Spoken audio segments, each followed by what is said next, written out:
de 1981 à 89, conseiller à l'ambassade du Sénégal à Paris de 1989 à 1995. De 95 à 99, vous étiez conseiller technique à l'ambassade du Sénégal à Bruxelles. Et en 1999, vous avez été rappelé à l'administration centrale.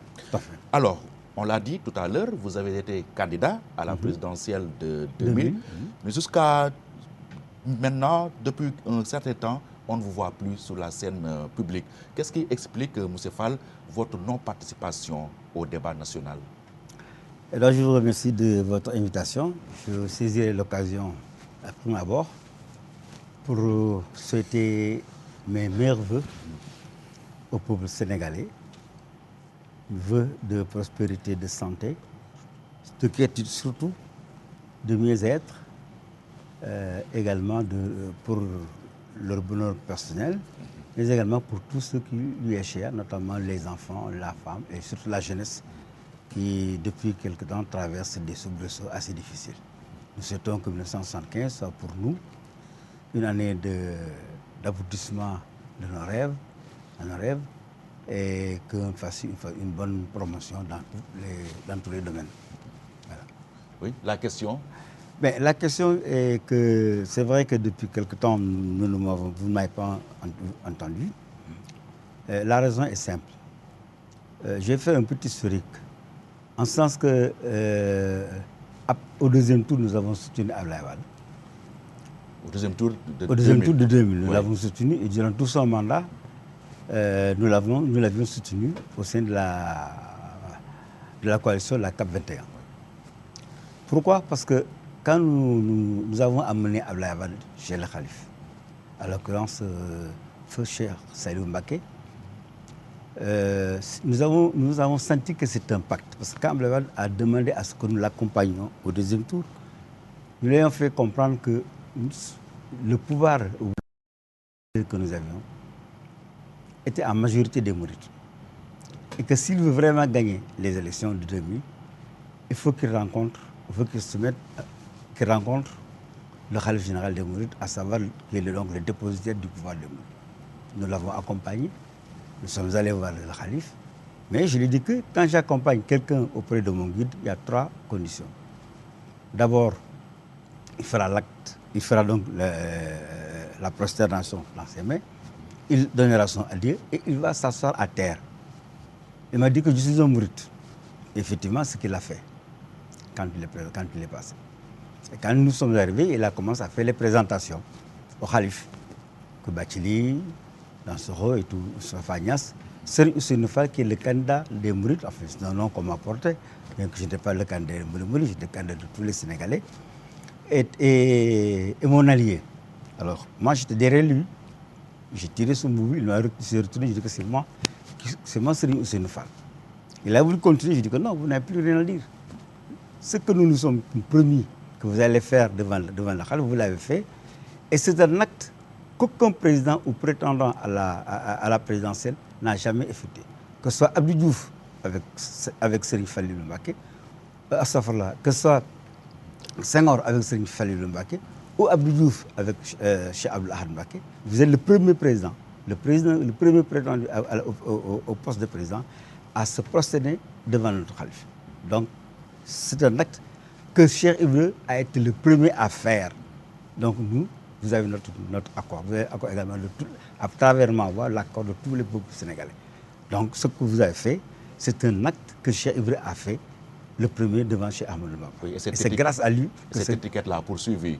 Plus tard, quand il a été élu président, on a parlé de république à genoux. D'accord, qu'il le prie, vous savez, entre le pouvoir politique et le pouvoir religieux, c'est comme, j'allais dire, le saïr et le batin. Aucun des deux pouvoirs ne peut aller sans l'autre. Alors, quand il l'a fait, il a voulu que j'ai dit arrête, tendons nos mains au Cheikh et qu'il nous bénisse. Et ce qu'il nous a fait, nous avons gagné les élections.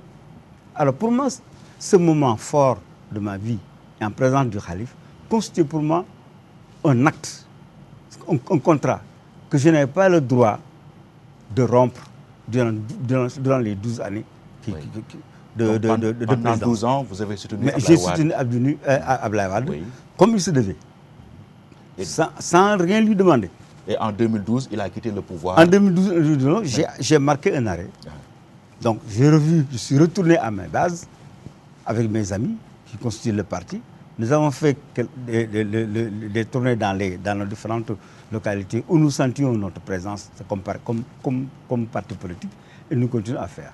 Et je crois que c'est cela que nous allons continuer à faire jusqu'aux prochaines élections. Oui, justement, maintenant, où est-ce qu'on doit situer votre parti? Êtes-vous un parti de la mouvance présidentielle ou bien un parti d'opposition, ou bien vous vous définissez comme un non-aligné? Vous savez, le non-alignement, pour moi, c'est pas tout à fait évident. Il faut choisir son camp. Choisir son camp. Oui, vous êtes de quel camp? Non, du bien, comme un parti politique qui a vocation d'un parti politique. Vous voyez, un parti politique a pour vocation la conquête du pouvoir. Oui. Et bien, nous sommes dans cette perspective. Oui, mais est-ce que vous soutenez l'action de l'actuel président de la République ou bien vous êtes dans une posture d'opposant? Le président, si nous voyons que le président de la République actuelle pose des actes pour l'intérêt général, pour l'intérêt des populations, mais nous applaudissons. Dans le cas contraire, mais nous émettons notre opposition. Voilà. Est-ce que vous envisagez un jour, par exemple, d'intégrer Benno Bokk Yakaar, qui est la coalition présidentielle? Bon, vous savez, enfin, c'est une coalition, si vous voulez, de leaders plutôt, pas de coalition de partis politiques. Parce que, bon, vous allez m'amener à dire que c'est peut-être comme la CAP21, mais la CAP21 avait des structures de base, des structures de jeunes, des structures de femmes, des structures, etc. Donc, avait un endroit où ils avaient la possibilité un cadre d'échange. Or, cette coalition qui est Benno Yakaar, je ne trouve pas, à ma connaissance, cela n'existe pas. Cela n'existe pas. Donc vous excluez toute idée d'intégrer Benno Bokk Yakaar? Non. C'est dans l'ordre possible. Enfin, le problème ne m'a jamais effleuré. Je n'ai jamais également invité à intégrer l'éthique. Pour le moment, ce qui m'intéresse, c'est vraiment faire revivre mon parti. Voilà. Oui, et être présent dans la scène politique, comme tout parti politique qui se respecte. Un parti qui a vocation de conquérir le pouvoir. Oui, un parti qui a soutenu Abdoulaye Wade 12 ans durant. Aujourd'hui, est-ce que vous avez définitivement rompu les amarres avec le PDS ou bien c'est dans l'ordre du possible que vous vous coalisez? Vous savez, moi je ne soutenais pas le PDS. Je soutenais les actions d'Abdoulaye Wade. Oui, le PDS était le principal parti. Je n'en disconviens pas, mais ce que je soutenais, c'est plutôt la personne d'Abdoulaye Wade que j'avais amenée auprès du Khalife général des Mourides, Cheikh Salim Mbacké, et avec qui donc j'ai plus ou moins pris contact et contrat avec lui. Voilà celui que je soutenais. Pour la simple raison que je ne suis pas dans la nouvelle mouvance que draine le parti démocratique sénégalais. Je ne suis ni là, ni là. Vous allez me dire plutôt que vous êtes plutôt un centriste. Bon, je suis, si vous voulez, plutôt un centriste. En tout cas, je suis un parti qui est auprès du peuple sénégalais, qui s'inquiète et qui se soucie des problèmes quotidiens du peuple sénégalais, à savoir l'emploi des jeunes, la possibilité de se soigner, la possibilité également de vivre en paix, en quiétude, de vivre également dans le respect des lois, dans le respect également de la justice, dans le respect également en dehors de la précarité que vit le peuple sénégalais. Oui, une bonne transition pour parler de la situation du pays. Vous, à votre avis, comment se porte le Sénégal? Vous savez, j'allais dire que depuis quelque temps, le Sénégal traverse, les Sénégalais vivent mal. Sinon, ils vivent difficilement. La plupart des familles, j'allais dire que même il y a ce qu'on appelle la pauvreté, parce que la plupart des familles, en commençant par moi et par les autres, prennent un seul repas par jour. Bon, nous avons également une population de jeunes qui est constituée de 70% et qui ont moins de 20 ans et qui ne trouvent pas d'emploi. Nous avons également un revenu par an qui nous fait donc $1030 par an, ce qui nous place donc, qui est donc le taux le plus à la 24e place au niveau de l'Afrique. Bon, il y a également que nous sommes le 178e à l'indice comment ça s'appelle, de Young Business. Le Sénégal qui a fait un bond de 10 places. Oui, qui a fait un bond. Ce qui n'est pas rien. Ce qui n'est pas rien, mais ce n'est pas une évidence. Est-ce que nous le ressentons, ce bond? Nous le ressentons au niveau des foyers. Est-ce que nous le ressentons au niveau du Sénégalais lambda qui crève de faim, qui crève de difficultés pour pouvoir se faire soigner? Mais nous ne le sentons pas. Bon, nous avons également un taux d'alphabétisation qui est inférieur à 50%, hein, et qui donc nous place presque au cœur de peloton des pays africains, alors que nous étions, hein, le leader au niveau de l'Afrique. Tout ça grâce parce que nous avons une politique d'éducation en décadence, animée tout simplement et provoquée par le mouvement des syndicats, cette multitude de syndicats qui au moindre mouvement se disent que revendiquent et qui ne sont que des revendications d'ordre corporationnel. Bon. Ensuite, le niveau de recrutement a baissé. Bon, les étudiants à l'université également ne s'y retrouvent pas par des réformes dont on a mis à leur sous le yeux sans consultation. Donc, moi, je crois que on n'a pas tenu même compte des états généraux de l'éducation qui a été organisé dans les années 1982. Okay. Les griefs que vous soulevez à l'instant, ce sont les mêmes que vous souleviez en 2000 quand vous étiez candidat à la présidentielle. Est-ce que cela veut dire que les choses n'ont pas évolué? Si les choses ont évolué, elles ont évolué d'une façon négative. Par exemple, par exemple, notre agriculture. Notre agriculture, par exemple, prend 60% des produits de 60% de la population. Et elle participe à plus de 8% de notre produit intérieur brut. Et elle dépend que des caprices de la pluviométrie. Bon, or, elle ne peut pas donc booster notre industrie. Parce que l'industrie donc ne pousse pas, parce que l'agriculture ne lui donne pas les références, sinon les données nécessaires pour pouvoir s'accomplir comme il faudrait. Donc nous constatons qu'il est encore nécessaire qu'on revoie ce programme. Bon, nous allons peut-être parler du programme du PSE. Oui. La place exacte le plan PSE. Bon, comme certains l'ont dit, on aurait pu nous dispenser de cette gabegie de 2,5 milliards. Comment?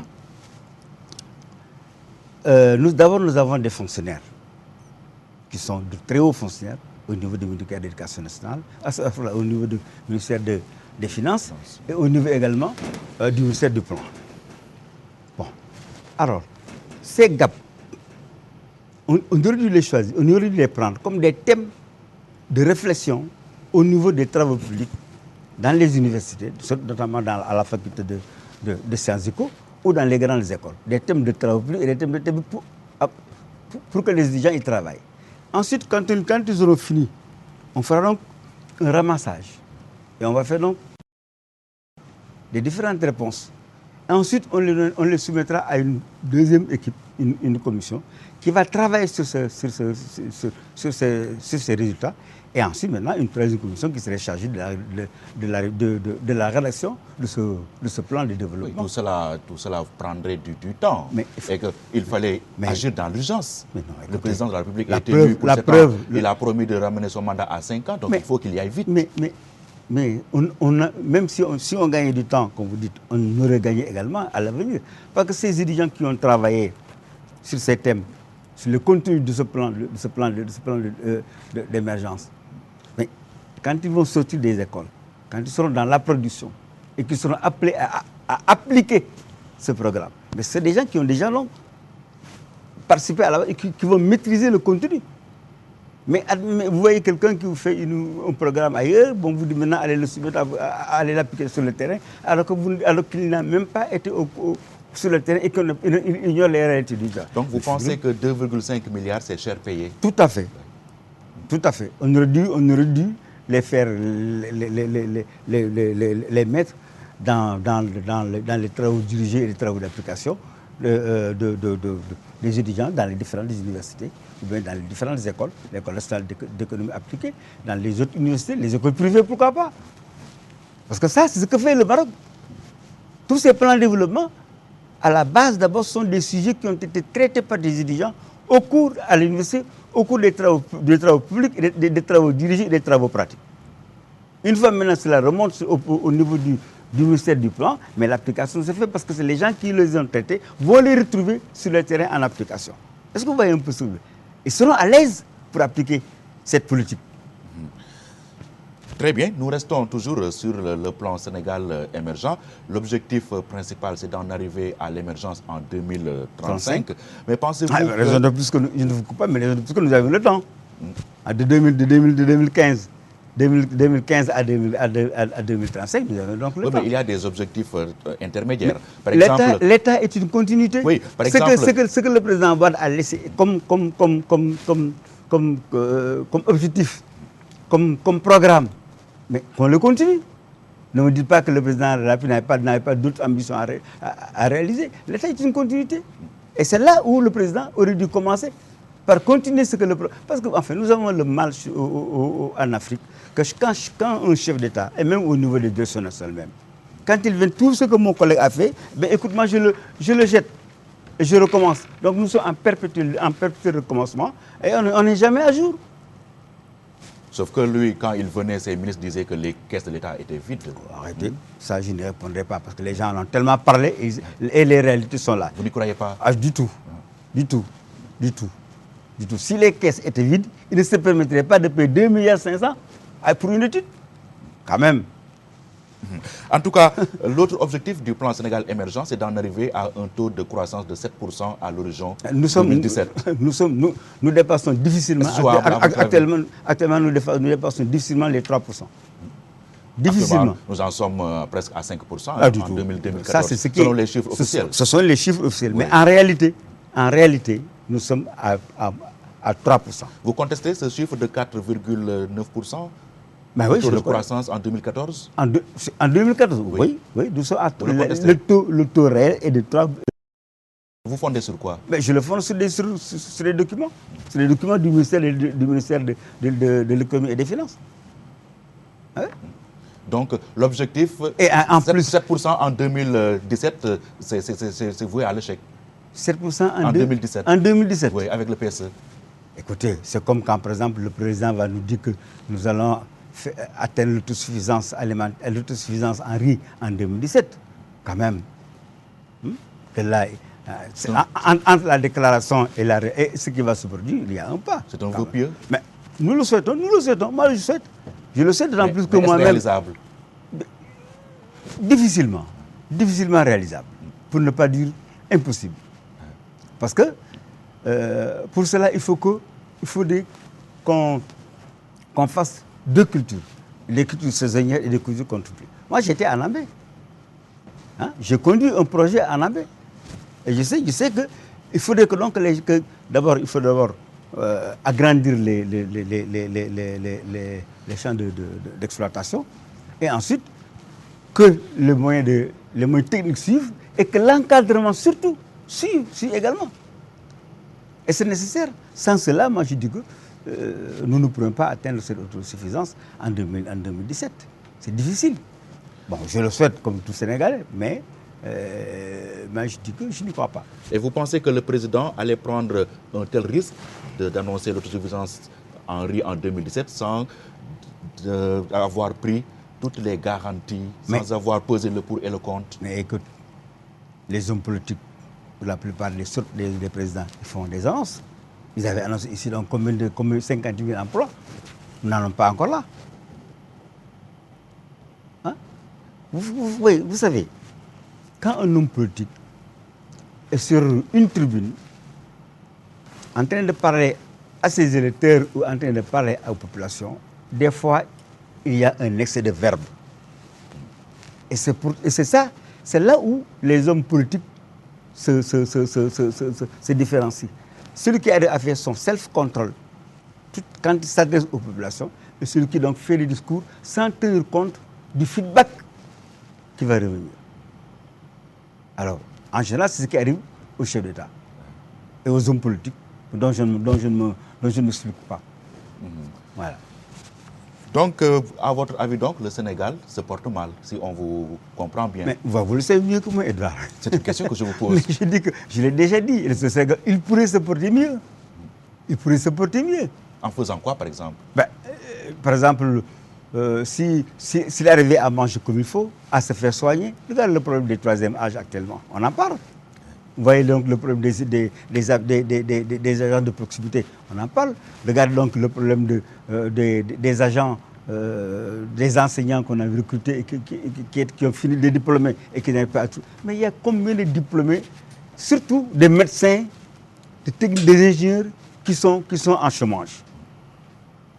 Mais le service civil dont on parle, mais on aurait pu l'instaurer. Quand, par exemple, l'État investit sur un étudiant, au bout d'une formation de 4 ans, mais il lui est au moins redevable de faire un service civique au moins de 18 mois, comme on fait dans l'armée. Avec bien sûr un salaire, mais disons un substrat qui lui permet donc de satisfaire ses besoins. Parce qu'en ce moment-là, qu'est-ce qu'il fait? Au lieu qu'on lui paye son salaire défini, son salaire entier, on lui donne donc la moitié de son salaire. Il est en train de financer les études d'un autre groupe d'étudiants. Et au Maroc encore, ils le font. Quand vous terminez vos études, vous avez un engagement. À l'époque, nous, quand on étions on nous faisait signer un engagement décennal. Mais il n'y en a plus. Or, on aurait dû donc continuer à faire cet engagement décennal et à respecter, et à faire respecter cet engagement, aussi bien du côté des étudiants que du côté du gouvernement. Mais on vous dit donc que vous entrez dans une école nationale, comme par exemple l'école normale supérieure. Vous sortez, on vous dit qu'il n'y a pas d'emploi. Mais où sont les prévisions? Oui, mais vous êtes au moins d'accord que le plein d'emploi n'existe nulle part. Hein? Mais je sais, mais, oui. quand on prend l'engagement de former des gens, avec au préalable donc, que vous aurez un engagement, que vous serez engagé, et que vous serez donc, comme vous trouverez un emploi, il faut respecter. Sinon, on le dit au préalable. Oui, mais que répondez-vous à ceux qui disent que le rôle du gouvernement, ce n'est pas de créer des emplois? Mais non, je dis non. Je dis non. Le rôle du gouvernement, il doit mettre. S'il ne crée pas, s'il ne crée pas d'une façon, s'il ne crée pas d'une façon concrète, il participe à la création de l'emploi, notamment en soutenant le secteur privé et ensuite également au niveau de la fonction publique, en faisant de sorte qu'il y ait des emplois. Parce que ne me dites pas que nous n'avons pas besoin de médecins. Mais va dans mon village à Toubafal, mais nous n'avons pas de médecins. Nous n'avons même pas d'agents sanitaires, ni de sages-femmes.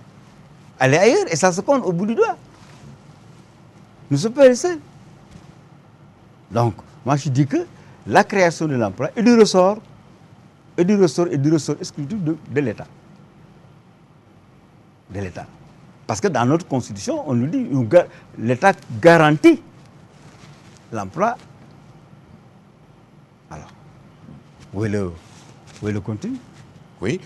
En dehors de l'emploi, le gouvernement également a fait des efforts concernant dans le social. Par exemple, en instaurant les bourses de sécurité familiale. Vous, cette politique sociale-là, qu'est-ce que vous en pensez?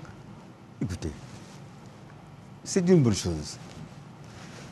Parce que cela vaut mieux que rien. Vous le reconnaissez? Ah, tout à fait. Mais tout à l'heure, je dis que si le gouvernement fait de bonnes actions, je le reconnais. Mais tous les khalifes qui ont succédé au prophète Mohammed, mais c'était leur souci. Quand on est à la tête d'un État à majorité 95% des musulmans, on doit s'inspirer de la démarche des khalifes qui se sont succédés au prophète Mohammed. Que faisaient les khalifes? Ils distribuaient de l'argent aux populations? Mais écoute, il y avait un trésor public qui subvenait aux besoins des populations. Abba Bakr Sadiq, qu'est-ce qu'il faisait? La nuit, il circulait dans la ville pour savoir comment vivaient ces populations. Et il les soutenait. Il les aidait même parfois à rentrer dans les maisons. Une fois, Sayyidina Abba Bakr a trouvé une femme qui était en train de faire la cuisine et qui n'arrivait pas à allumer son feu. Il l'a aidé à allumer son feu. Une autre également qui était près, une femme qui a accouché et a fait appel à sa fille. Mais écoutez, c'est le souci, un gouvernant, le souci principal, son souci principal, c'est le devenir des citoyens. Parce que, Edouard, il faut qu'on le sache. Le responsable, que ce soit président de la République ou autre chose que le chef de famille, mais Dieu lui demandera des comptes. Gouverner, c'est aussi faire référence à cela quand on est musulman et même quand on est religieux tout court. Dieu nous demandera des comptes. Comment vous avez gouverné, quelle est la position que vous avez prise face à telle situation alors que vous devez le faire. Mais Abba Bakar se dit encore Omar, mais il n'avait qu'un seul gars là-bas. Mais apprends-moi à pêcher au lieu de me donner gracieusement mais du poisson justement, tous les jours. Mais oui. J'allais en venir. C'est là où je veux donc donner la réponse de l'action de Dieu. Je dis que ça vaut mieux que rien. Mais quand même, nous avons des dispositions économiques, des outils économiques. Par exemple, faire de sorte que l'industrie et l'agriculture qui est plus donc un enchaînement, quand je produis ce que je produis sur place, que c'est la transformation se fasse sur place au niveau de la région. Par exemple, chaque région, par exemple, du Sénégal, repère une spécificité de production. À l'époque, vous avez entendu parler du bassin arachidier dans le Saloum. Bon, vous avez entendu parler donc, du mil également dans le Baol. Bon, avec toutes ces transformations, nous n'en serions pas là. Hein? Donc, il faut mettre l'accent sur l'agriculture. Mais tout à fait. Il faut mettre l'accent sur l'agriculture. Par exemple, au lieu de parler de demander aux jeunes de rejoindre l'agriculture, c'est une bonne chose. Nous, le plan REVA, c'est moi qui l'ai rédigé. C'est le plan REVA. C'est un retour vers l'agriculture. Le retour des émigrés vers l'agriculture. Après, ils ont bon, quand mon ami Farbet est devenu, ils ont transformé retour, je ne sais pas comment ils ont c'était lors... Ils vous ont plagié. Non, pas plagié, mais ils ont récupéré le projet. Bon, ils en ont fait... Avec votre consentement. Enfin, c'est pas avec mon consentement, parce que bon, moi j'étais à Anambé, avec le plan REVA que j'ai remis au président de la République à l'époque. Bon, qu'ils ont... Farbet avec le ministre... comment il s'appelle, le ministre de l'Agriculture à l'époque, bon, celui qui a précédé Farba. Bon, après, nous sommes allés à Anambé pour un projet sur la culture de riz et surtout également pour refaire les semences. C'est ça notre objectif, mais qui malheureusement n'a pas eu de suivi. Bon, moi je crois que le ministre de la Culture, sinon le président de la République, il aurait pu gagner en confiant l'agriculture aux chefs religieux. Quand je dis religieux, je dis pas seulement de chefs religieux musulmans. Je parle des chefs religieux. Que ça, aux diocèses. Parce que c'est eux qui ont le pouvoir. Par exemple, en ce qui concerne la campagne arachidière, les semences. Dites au calife, à chaque calife, qu'on reconstitue les semences à partir de chez vous. L'opération faite.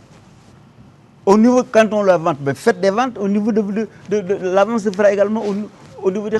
Ils s'en lavent les mains. Ça, ce serait un nouveau échec de la part du gouvernement. Mais ils ont échoué. Ah oui. Les opérateurs privés qui sont... Mais les opérateurs... Mais c'est... Écoute, j'ai un ami, on me donne l'argent, vous allez faire de l'argent, c'est tout. Hein. La preuve dans les marchés, mais ils ne sont pas présents. Il n'y a pas d'argent. Ils continuent à vendre le produit à 100 Pourtant, le gouvernement a eu le mérite d'avoir porté le prix du kilogramme d'arachide à 200 francs. C'était une première au Sénégal. Le gouvernement a le mérite également de baisser le sac de riz, de baisser la butane, de baisser également certaines denrées, le prix de certaines denrées. Mais il n'y a pas de suivi. Le contrôle économique ne suit pas. Il faut qu'il y ait... C'est comme un directeur, un responsable qui donne des instructions à son administration, mais qui ne suit pas. Il faut suivre. Quand on donne des instructions, il faut veiller à ce que ces instructions-là soient exécutées et qu'on vous rende compte. C'était le fort de Faucolin. C'est ça. Mais quand vous donnez des instructions et que vous ne voyez pas si ces instructions ont été faites ou non, mais vous parlez de bourse, mais il y a on a fait un communiqué récemment pour dire